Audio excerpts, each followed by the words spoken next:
Salve cordilheiras e cordilheiras, sejam bem-vindos a mais um Cordilheira Reage. Eu sou o Marcelo, estou aqui com o Cauê.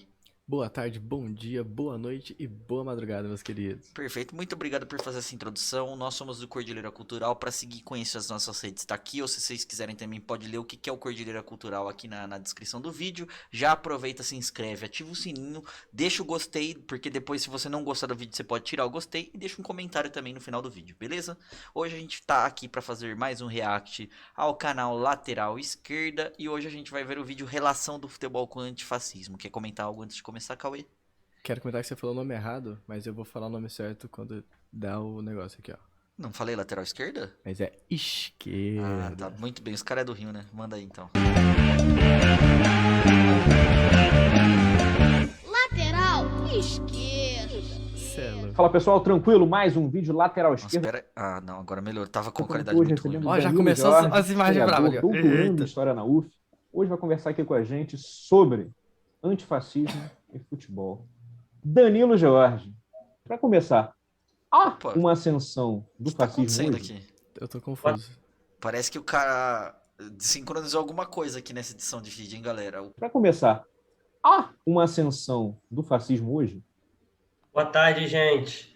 Olha, sem dúvida, há uma Quem pergunta isso é ascensão. o Walter. Né? Os fascistas chegaram ao poder em diversos países, Agora Estados ajustou. Unidos, Brasil, Índia, Hungria, tendo um fenômeno Fascista aí, lá. alguns elementos em comum, o autoritarismo, o nacionalismo. Nos Estados Unidos, essa coisa do America First, aqui o Brasil acima de tudo, intolerância religiosa, né? No caso brasileiro, étnica, né?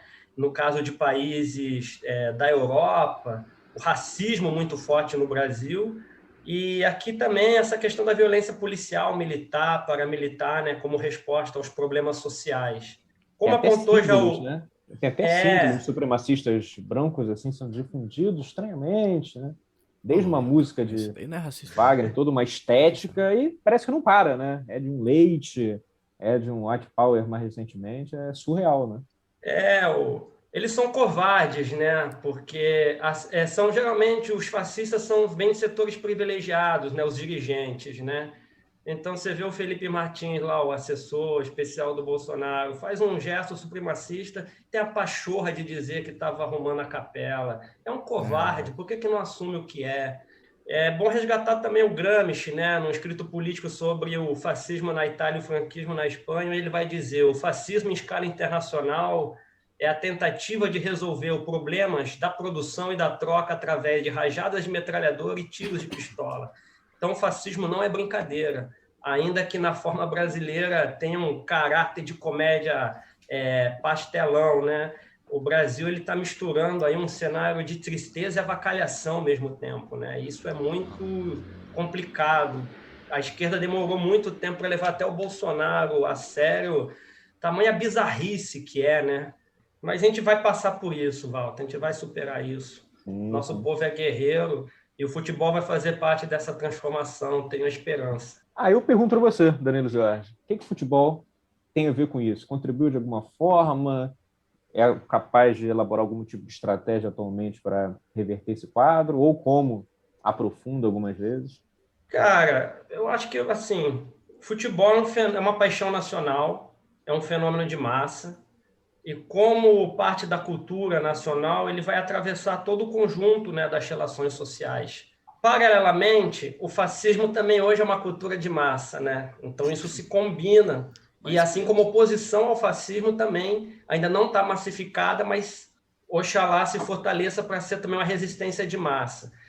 Então, acho assim, sobre o fascismo, ele vai sempre emergir nesse momento de crise social e econômica, né? Vai se colocar como um antirregime, como um antissistema, vai capturar a revolta social e vai imprimir nas ruas e nas instituições um sentido reacionário. E parte do esteio fascista é a criação de grupos de ações violentas, né, de bandos armados ou de bandos que saibam lutar nas ruas. Então, acho que tem, sim, essa relação.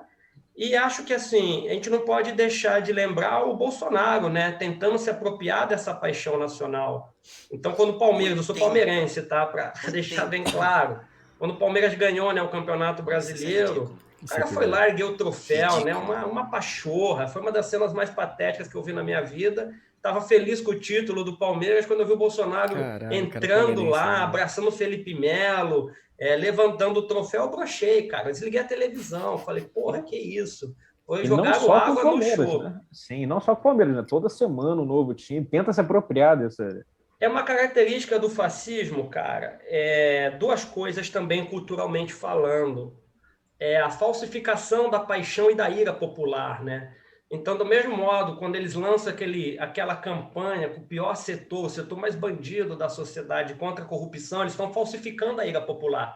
A indignação popular, ela existia, o país começava a entrar numa recessão, o ciclo de conciliação do PT mostrava esgotamento, e os caras, vamos dizer assim, macaquearam, né, aquela revolta popular para imprimir ali uma agenda proto-fascista ou neofascista, que a gente pode depois debater um pouco a diferença entre esses conceitos. E o futebol, ele tem muita visibilidade, né? Todo o país inteiro, de norte a sul, assiste, as diferentes classes sociais, camadas sociais assistem. Então, o que é interessante? Quando o Sérgio Moro começa também a querer se alçar uma figura de massas, num jogo do Flamengo, Por que botaram uma o reca, Bolsonaro né? levou o Moro e o Betas, né? Coitado, velho. E o Moro, cara, ele é tão patético que ele coloca a camisa do Flamengo em cima do terno, sabe? O cara vai num estádio, tudo bem que é o Nil Maraca, mas de terno. Coloca a camisa do Flamengo em cima do terno, uma coisa bizarra. Lembra do Witzel também, ficando de joelho lá pro Gabigol? Aí só olha pro Witzel, cara, ele foi também lá, ele foi de bermuda branca, né? É isso, pessoas que não estão acostumadas a frequentar um estádio de futebol, né? Um vai de terno, outro vai de bermuda branca no estádio, fica de joelho, aí o Gabigol, que vacilou pra caralho ultimamente, mas naquele momento lá da final da Libertadores foi bom, né? Deixou o Witzel no vácuo. O Witzel, ele foi deixado pela extrema-direita, pelo Gabigol, por todo mundo, né? E há também, assim, eu brinco com alguns amigos flamenguistas que tem um flacismo, né? Porque a diretoria do Flamengo, ela é muito alinhada ao bolsonarismo. A forma como a diretoria se comportou com a morte dos garotos Juninho é um exemplo nítido, né? Contundente de necropolítica, né? Uma banalização, o não respeito. Os garotos serviam enquanto poderiam ser uma moeda de troca ali, vender a marca Flamengo, vender, né, gerar recurso. Morreram, eram como só a maioria dos jogadores de futebol, né, pobres, negros. Então, assim, não tem nenhum respeito da instituição. E a própria pressão que fez diretamente com o Bolsonaro, pela medida provisória, passando por cima dos outros clubes, dialogando diretamente na mesa, era o presidente do Flamengo, Felipe Melo, e o Bolsonaro dialogando sobre medida provisória. Dá para pensar no próprio esquema que a diretoria fala que não é para debater política. Só que a todo momento está em contato direto, está com o Bolsonaro, e quando parte da torcida relembra da memória do Stuart Angel, aí veta, não pode lembrar que ele fez política. Um cara que era atleta do clube, torturado, barbaramente morto durante a ditadura civil militar. Então eles falam que não é político, mas eles escolheram o fascismo, né? Então, faço essa provocação. É uma diretoria fascista, não é a única, né? Infelizmente. A gente não pode esquecer que só nessa segunda-feira o setor empresarial importante do Brasil fez uma crítica ao Bolsonaro, né? Depois de 300 mil mortes, e eles não estão preocupados com a vida, eles estão preocupados realmente com a inabilidade do Paulo Guedes, o pibinho do Paulo Guedes que não cresce, aquela bizarrice toda. E aí foi onde o Bolsonaro começa a se reorientar na questão da vacinação. Então, assim, não tem como separar o futebol da política, o futebol da cultura e da economia. Ele é um fenômeno de massa que atravessa tudo. E, Danilo, como é que clubes, jogadores poderiam se posicionar politicamente assim, nesse contexto? Porque o que a gente vê mais facilmente, vê Diego Souza, vê Pato, vê Felipe Melo, com posicionamento conservador, isso muito mais claramente do que posicionamento de jogadores progressistas. A gente tem o Igor Julião no Fluminense, mas não tem o mesmo peso na mídia do que esses conservadores. Cara, acho que assim, nós dois somos historiadores, né? Eu acho que o futebol, ele já contribuiu contra muitas lutas e formas de opressão também. Eu acho que, assim, o exemplo no Uruguai, né, na América Latina, o time defensor, né, que enfrentou a ditadura, colocava bandeiras contra a ditadura do Uruguai, um time que foi praticamente quase banido pela ditadura, né? Teve a existência aí estremecida. Já na democratização no Brasil, a gente teve a democracia corintiana, né, com Sócrates, com Casagrande.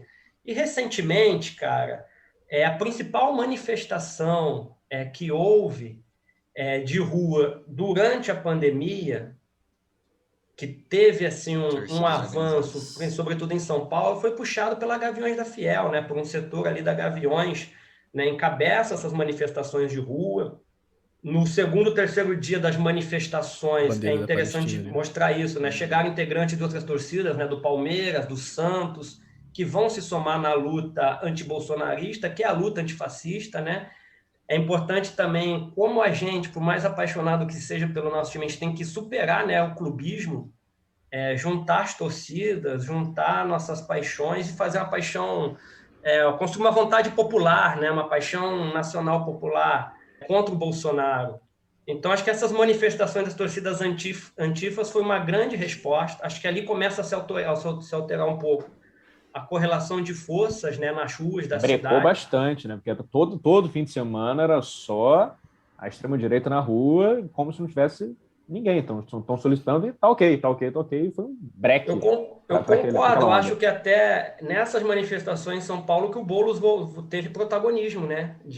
Com as torcidas ali, com a luta antifascista em São Paulo. Aquilo ali, inclusive, ajudou a projetar ele para chegar com uma certa musculatura na eleição de São Paulo. E Porto Alegre também, né? Você já tinha assim...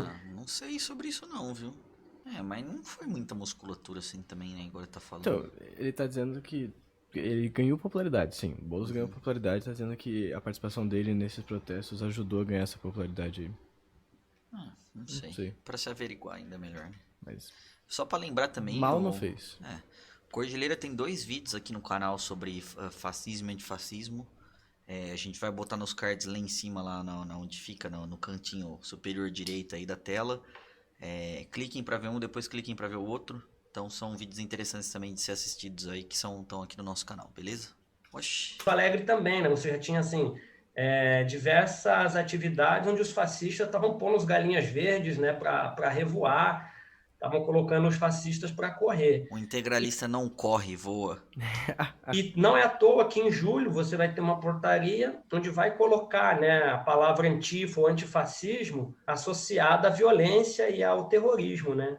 Então, o bolsonarismo ele não é sofisticado, ele responde muito ao pé da letra aos ataques, né? Então, ali é um movimento que ameaça, que ameaçou, perfeito, que tirou da zona do conforto. Depois os caras fizeram um dossiê, né, contra pessoas supostamente antifa. Algumas só tinham escrito algo sobre antifascismo no Facebook. E é importante também destacar, né, o papel da polícia militar, né, que é um esteio do bolsonarismo, como reprimiu, né, essas torcidas. Então, quando as torcidas de futebol, a partir de 2015, setores das torcidas estavam lá apoiando o Bolsonaro, a polícia vai lá e faz selfie.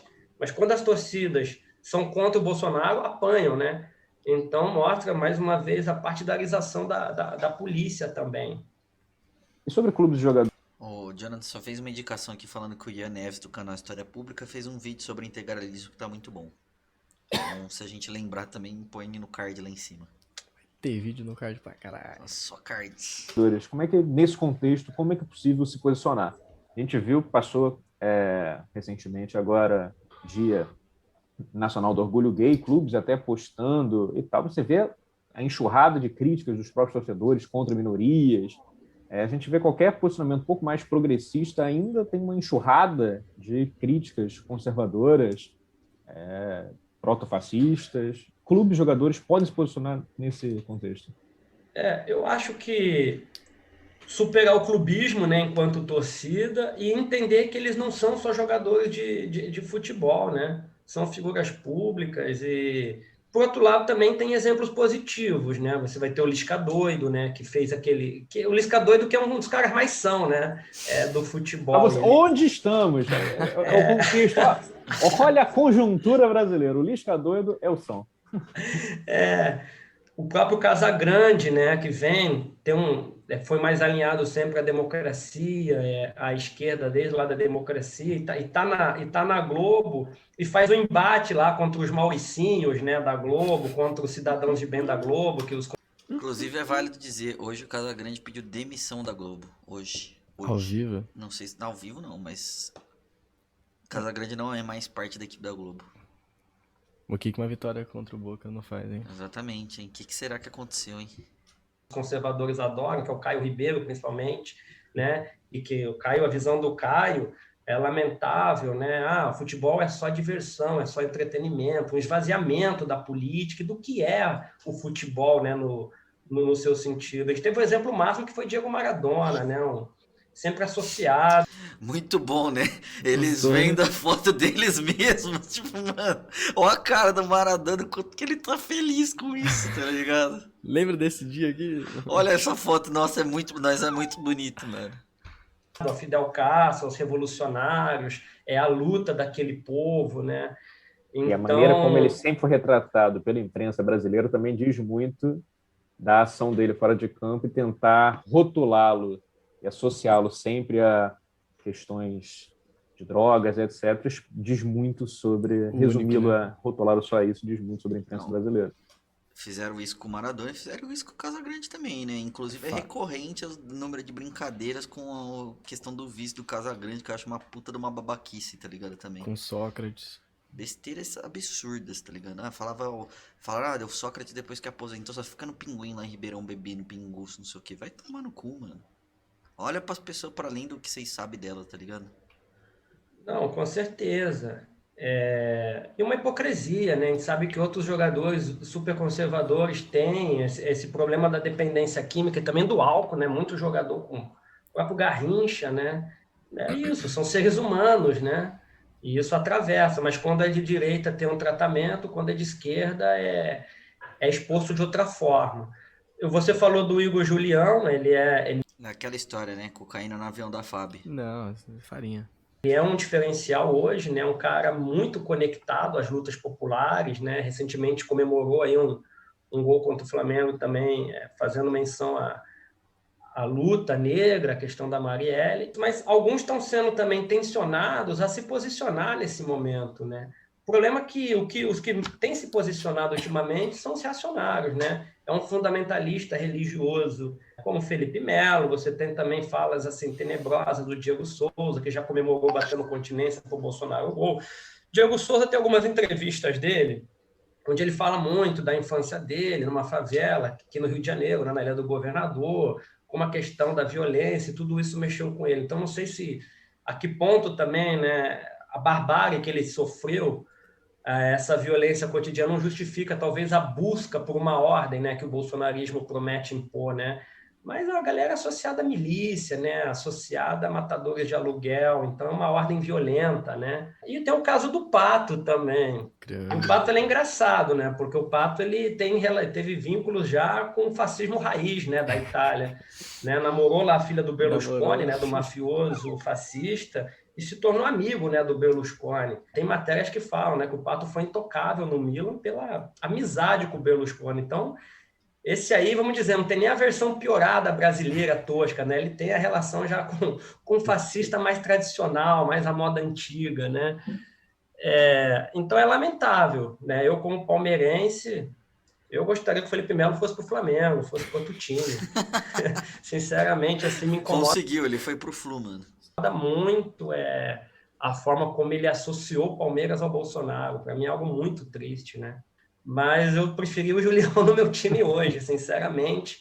São os dilemas. Nesse momento que a gente vive, cara, não tem como ser neutro, não tem como não se posicionar, né? Separar as coisas e tal. Isso tem muito com torcedores do Flamengo, assim, tipo, querer volta do Jorge Jesus, depois de entrevistas tenebrosas, machistas, racistas que ele já deu no Benfica lá, tipo, até que ponto... Não, esquece! Até que ponto separa ou não? Será que o esporte é só diversão mesmo? Acho que não. Não é, e acho que o Eduardo Galeano foi quem melhor, naquele livro Futebol, Sol e Sombra, colocou isso, né? Com o fenômeno de massa não se brinca, né?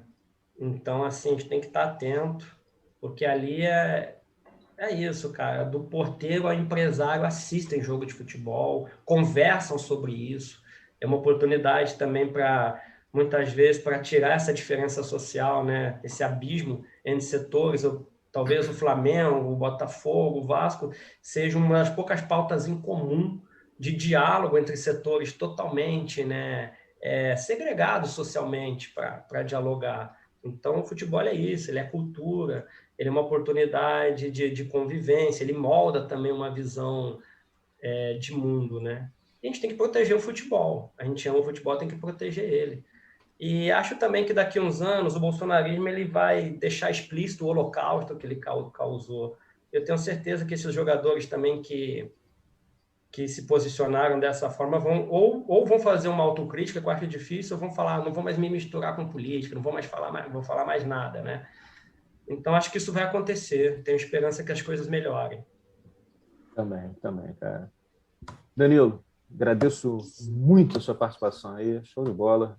Altas reflexões. Galera, se não deixou o like, deixa o like ainda aí. Comenta aqui e se inscreve no canal. Deixou o like? Os outros Vou vídeos deixar aí. assim que Danilo, meu PC. brigadaço. Obrigado, Walter. Obrigado aí, ouvintes. Tamo junto. Se cuidem. Fiquem em casa. Perfeito. E aí, o que você achou, Cauê, desse vídeo? Pô, achei interessantíssimo, gostei aí. Agora temos mais revelações aí, cada vez mais conhecendo nossos queridos interlocutores ali. Walter Moreira, historiador. Uhum. Dá pra gente trocar uma ideia com ele, uns papos historiador aí. Exatamente. Ó, o Danilo também, ó, historiador, doutorando pelo UFF. Mas ele foi um convidado. Danilo no caso. Jorge. E, porra, mano, essa parada de tu olhar pro futebol, né, como quem norte a sul e em todas as classes sociais as pessoas se conversam, é uma pegada, é justamente a pegada do que eu tava pensando com os países socialistas, assim, tipo de fomentar o esporte, trazer essa cultura, tudo, porque quando você fala de vida humana, tá ligado? Você fala de trabalho, de lazer, você fala de cultura, e a gente tem a vida hoje nos países capitalistas muito centrada em trabalhar. E só. Uhum. Não tem lazer, não tem esporte. O lazer, você tem que fazer um esforço pra ter o lazer, né? Quando dá, se você consegue, vira um privilégio, tá ligado? Uhum. Então, porra, imagina se a gente tem um estado socialista no Brasil com apoio pro esporte. Uma vez aí a gente tem, tipo, não só futebol, mas vários outros esportes aí com esse apelo social que o futebol tem. E aí, olha como fica fácil de você mobilizar a população brasileira, né, mano? Olha como fica fácil de se mobilizar. Porque aí você fala, porra, como é que eu vou politizar um determinado grupo afastado de mim, assim? Como é que eu vou fazer pra politizar? Como é que eu vou chegar lá? O pessoal não quer saber de política. Ah, mas o pessoal adora vôlei. Aí, o ídolo do vôlei dos caras tá politizando. Aí você fala, cara, o cara tá recebendo ali. Então, caralho, mano, dá vontade de entrar numa torcida antifascista aí e fazer uns negócios, mano. Ah, com certeza, acho que é prioritário, né? Como eles falaram aí no vídeo, tipo, foi um setor da Gaviões da Fiel que começou a puxar os atos, sabe? Tem torcidas antifascistas de todos, eu sigo do Corinthians, o Coringão antifascista, tem o Vasco Comunistas, tem o bonde do Che lá do São Paulo, tem várias, tá ligado? Acho que é um ponto muito importante. Acho que tem muitas coisas aí que trazem debates, né? Por exemplo, a hora que eles estão falando ali sobre o que causou um jogador tomar tal posição ou não, não é só a questão da despolitização, né? Tem toda a ideologia por trás que é construída, igual ele fala. Quando ele fala do Diego Souza, o Diego Souza vivenciou uma barbárie que fez ele recusar um outro tipo de caminho mais radical. Queria a ordem, né? A barbárie que ele vivenciou talvez seja por isso que ele quer a ordem que o Bolsonaro vende. E aí ele toma as decisões erradas justamente pautadas nessa coisa do que a ideologia burguesa constrói como o que é o certo e o que é o errado, né? Porque alguém tem que dizer o que é o certo e o que é o errado. E quem diz geralmente é quem tá no controle da coisa, né? Tem um outro ponto para se puxar também, por exemplo, né? Tem várias formas de você tirar e ver como que a questão de classe se coloca, né? Porque, por exemplo, acho que na gestão anterior do Paulo Nobre no Palmeiras, eu lembro que teve um fato, que teve uma época que é assim, né? O estádio do Palmeiras fica num lugar e assim, vários torcedores ficam em volta ali do estádio comemorando e vendo o jogo nos bares na região pra comemorar com a torcida quando acaba o jogo, mesmo que eles não vão entrar. E aí eu lembro de um fato, pra mim isso foi muito marcante, porque o Palmeiras, ele criou um perímetro em volta do estádio E só entrava naquele perímetro quem tinha o ingresso. Então, tipo assim, bares que estavam na região do estádio também perderam. Porque, assim, os torcedores que não tinham ingresso não iam frequentar o bar. E durante o jogo não tinha ninguém frequentando o bar. Mas esse Porque só entrava perímetro- quem tinha ingresso. Esse perímetro, ele era tipo... Vou chutar aqui, 2 km em volta do estádio, você só entrava ali com ingresso. Como os caras fechou isso? Pediu pra polícia fechar, etc, sabe? Ah, os caras não Entende? dá pra meter uma grade ali. Exatamente, os mas cara- meteram. Os caras pegou e fez o bagulho. Então, tipo assim, primeiro que tem essa coisa que você falou, né? Quem que vai no estádio? Tipo assim, o cara que vai no estádio hoje, que tem que ter o tempo de lazer ali dele, ele tem que voltar pra casa. Que horas que acaba o jogo? Porque a televisão, que é a Globo, que escolhe o horário do jogo acabar meia-noite, quem que escolhe o horário é a Globo. E aí, quem que pede? Onde que o metrô fica aberto depois da meia-noite? Num dia de semana? Não fica, né? Então, assim, tem muito torcedor corintiano que não mora lá pra Zona Norte, pra Zona Sul. Itaquera fica na Zona Sul ou Zona Norte, que eu esqueci. Mano, fica longe. Foda-se, não importa. Fica numa das bordas lá da cidade de São Paulo. Pra quem mora do outro lado, ou em qualquer outra região que seja mais longe, porque em São Paulo tudo é longe, às vezes tem que ir embora antes do jogo acabar, pra poder pegar o metrô aberto. Perfeito. Enquanto que o cara que tá sentado lá no camarote que foi dado o ingresso pra ele, vai embora de carro, de táxi, porque ele tem grana pra pagar. Entende? Então isso leva a outras questões, né? Acho que é isso. Também vejo que falta esse movimento de jogadores se colocarem, né? Porque também a gente não pode excluir, né? Que eles trabalham para uma empresa privada e que se eles falar muita merda, eles podem ser demitidos. Então alguns ali com certeza não falam justamente porque, olha, meu ganha-pão, tá ligado? E fora a ideologia que é colocada lá dentro, né? Não só das direções, mas também, né? A ideologia é colocada dentro do esporte, como dentro do campo, né? De jogadores politizados, como que a imprensa lida com esses jogadores. Por exemplo, a gente teve toda a questão dos jogadores se politizando a favor da Palestina e toda a putaria que teve. E aí, pelo contrário, a gente teve agora toda a comoção com o time da Ucrânia sendo, entendeu? Perdendo lá pra Gales lá. E tipo, a imprensa toda, tipo, meu Deus, os heróis do povo, não sei o quê. O nome disso é ideologia. Bizarro, né? Mas é isso, a gente espera que daqui pra frente mais jogadores sejam tão ousados quanto outras pessoas sejam tão ousados quanto o João Sem Medo. Grande João Sem Ele não Medo. ganhou esse apelido à toa. Não foi à toa, mano. João Saldanha e João Sem Medo não é à toa, tá ligado? Enfim. Vamos encerrar aqui por hoje então esse vídeo. Não se esqueçam de curtir a gente nas redes sociais aqui, seguir, né? Na verdade, a gente nas redes sociais aqui, onde meu dedo está indo pra trás da tela aqui, ó. E também não se esqueçam de se inscrever no nosso canal do YouTube aqui, deixar o seu like e deixar um comentário também pra gente saber se você gostou desse react ou não e se vocês querem ver mais desse tipo de conteúdo. Beleza? Tamo junto, até a próxima.